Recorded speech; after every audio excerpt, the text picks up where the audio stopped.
मैं राज्यसभा का मेंबर होने के नाते जो दुखदाई का मैंने देखा, जहां देश के प्रधानमंत्री कोरोना योद्धाओं का थाली बजाकर दीप जलाकर हौसला अफजाई कर रहे थे, चाहे उसमें डॉक्टर हो या पुलिस डिपार्टमेंट हो, सफाई कर्मचारी हो या अन्य विभागों में काम करने वाले लोग हों। वहीं पे ही राज्यसभा में और अनेक लोगों के उद्बोधन से मुझे दुख हुआ कि उन्होंने इसको मजाक में लिया, क्या इससे कोरोना खत्म होगा। मैंने वहां भी कहा था कि मैंने कभी आप अपने बच्चों को थपकियां बजाते हो, अपने थपकी देते हो, शाबाशी देते हो, क्या उससे अच्छे नंबर आते हैं क्या?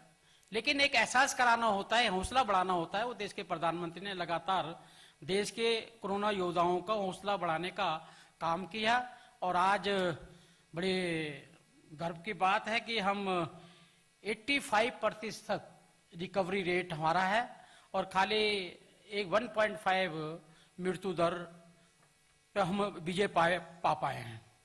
साथ साथ श्रम कानून जो बिल आया है, उस बिल में करीब 40 से अधिक श्रम कानून थे, जिनको हमने 4 में समाहित किया है।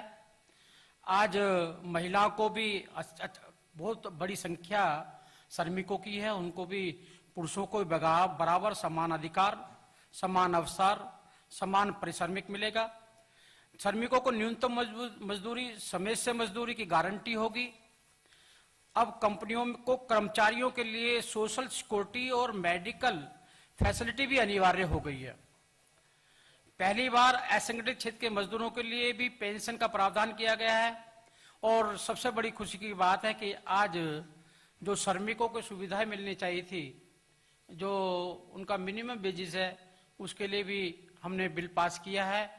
और आज इस सब चीज विषयों को लेकर भी हम हमारे कार्यकर्ता जनता के बीच में जाएंगे, श्रमिकों से भी बात करेंगे, व्यवसायिकों से भी बात करेंगे और सबको ज्यादा से ज्यादा एक मुख्य धारा में लाकर एक ढंग से जीने का हक मिले। साथ साथ अभी हमने ई बुक, जिस प्रकार से सभी काल के अंदर इतिहास लिखा जाता है, ऐसे ही भारतीय जनता पार्टी ने इस कोरोना काल का भी एक इतिहास ई बुक के माध्यम से लिखा है। मंडलों में लिखा गया है, जिलों में की ई बुक निकली है और उसी प्रकार से प्रदेश की भी ई बुक निकली है।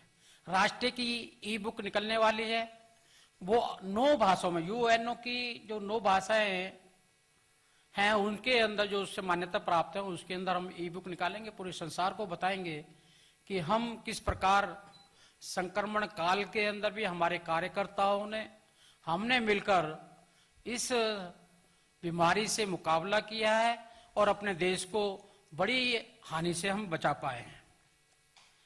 और सबसे बड़ी की बात है कि जब हम चुनौती आती है तो उसको अवसर में हम बदलते हैं। जहां पीपी किट हमारे यहाँ नहीं बनती थी, देश के प्रधानमंत्री जी की दृष्टि के कारण आज हमें गौरव से कहना पड़ रहा है कि पीपी किट हमारे यहाँ नहीं बनती थी, लेकिन संसार के अंदर हम दूसरे नंबर पर पीपी किट के निर्माता हो गए हैं। और ऐसे ही जो कोरोना लैब थी, हमारे यहाँ एक भी लैब नहीं थी, ऐसी कोई बीमारी की हमें अपेक्षा भी नहीं थी, लेकिन 1800 लैब हमने बनाई है। सेवा गतिविधियां, आत्मनिर्भर भारत, लोकल वोकल, जो लगातार जनता के बीच में जाना है और लगे रहना है। जब तक कोरोना नहीं खत्म होता, जब तक हमारे कार्यकर्ता इस सेवा के अंदर लगे रहेंगे और लोगों को लोकल पे वोकल होना और आत्मनिर्भर होना, इसके लिए लगातार उनके बीच में रहेंगे।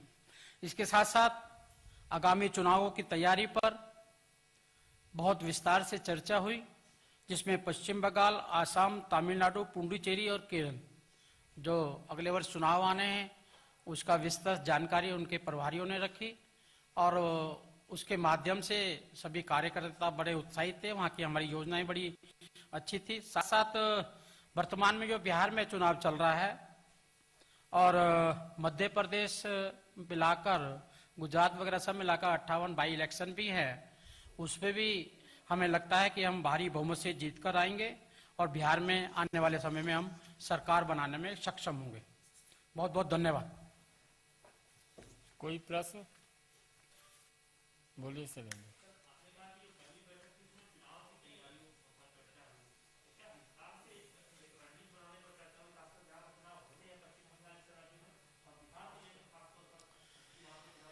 जो पश्चिम आगामी चुनाव आने वाले अगले साल आएंगे, उन पे प्रभारियों के, वहाँ के प्रभारी और संगठन मंत्रियों से चर्चा की, क्या क्या तैयारी चल रही है। बड़ी उत्साह तैयारी है। आने वाले समय में बंगाल में हम सरकार बनाने वाले हैं, ये हम 100% आपको बोल सकते हैं। वर्तमान में बिहार के अंदर हमारे पूरे कार्यकर्ता पूरी तैयारी हमने कर रही है। कोरोना कोविड-19 का पालन करते हुए हम वहाँ पर चुनाव लड़ेंगे।